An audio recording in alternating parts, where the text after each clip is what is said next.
साथियों, आप सभी का स्वागत है हमारे चैनल में। तो आज हम लोग जानेंगे कि गंगा नदी का उद्गम कहाँ से होता है। बहुत से लोग जानते हैं कि गंगा नदी जो है गौमुख से या गंगोत्री से निकलती है। तो छोटे छोटे एग्जामों के लिए गंगा और गंगोत्री भी क्या है, राइट है, गंगा नदी के निकलने के स्थान। लेकिन हम लोग यहाँ पे डीपली जानेंगे कि आखिर गंगा नदी जो है वो उसका उद्गम कहाँ से होता है और कौन से नदियों से मिलने से ये गंगा नदी हमारी बनती है। तो हम सबसे पहले जानेंगे, एक उत्तराखंड हमारा जो है वो 2000 ईस्वी में टूटकर उत्तर प्रदेश से अलग हो गया। उसी को दो क्षेत्रों में हम लोग बांट दिए, गढ़वाल का क्षेत्र है, कुमाऊं का क्षेत्र।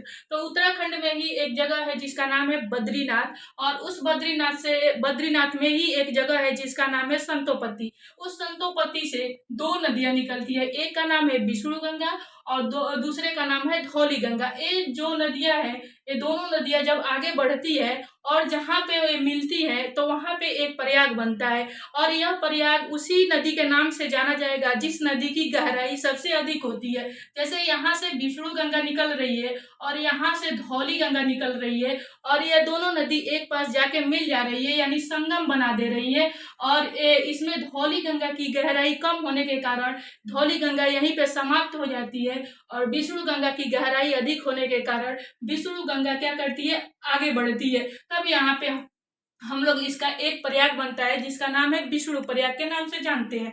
जब यही विष्णु प्रयाग आगे बढ़ता है तो ये कुछ दूर जाकर अलकनंदा नदी के नाम से जाना जाता है। अब यहाँ से यहाँ तक ये नदी अलकनंदा नदी हो गई।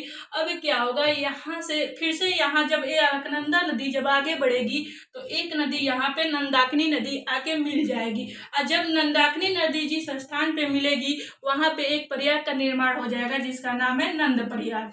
उसके बाद से जब अलकनंदा नदी और आगे बढ़ेगी तो उसी में एक और नदी आके हमारी मिल जाएगी जिसका नाम है पिंडार नदी। अब जहाँ पे पिंडार नदी मिलेगी उसको हम लोग कर्ण प्रयाग के नाम से जानेंगे। अब क्या होगा, फिर ये नदी अब यहाँ पे बद्रीनाथ वाली नदी समाप्त हो जाती है। फिर यहाँ से केदारनाथ से एक नदी निकलती है जिसका नाम है मंदाकिनी नदी। अब ये मंदाकिनी नदी जिस स्थान पे जाके मिलेगी उसको हम लोग रुद्र प्रयाग के नाम से जानेंगे। यानी जो नदियां जहाँ जहाँ पे मिल रही है वहां पे एक प्रयाग का क्या हो रहा है, निर्माण हो जा रहा है। ठीक है, तो एक केदारनाथ से मंदाकिनी नदी मिलती है और तो रुद्र प्रयाग का निर्माण होता है। फिर जब ये अलकनंदा नदी आगे बढ़ती है तो आगे बढ़ने के बाद उत्तर काशी से एक नदी निकलती है जिसका नाम है भागीरथी नदी। और भागीरथी जब नदी आगे बढ़ती है तो उसमें एक भिलंगना नदी आके मिल जाती है, और भिलंगना नदी की गहराई कम होने के कारण भिलंगना नदी यहीं पे समाप्त हो जाती है, और ये उत्तर काशी से निकलने वाली भागीरथी नदी क्या होती है, आगे बढ़ती है और जाके अलकनंदा में मिल जा रही है।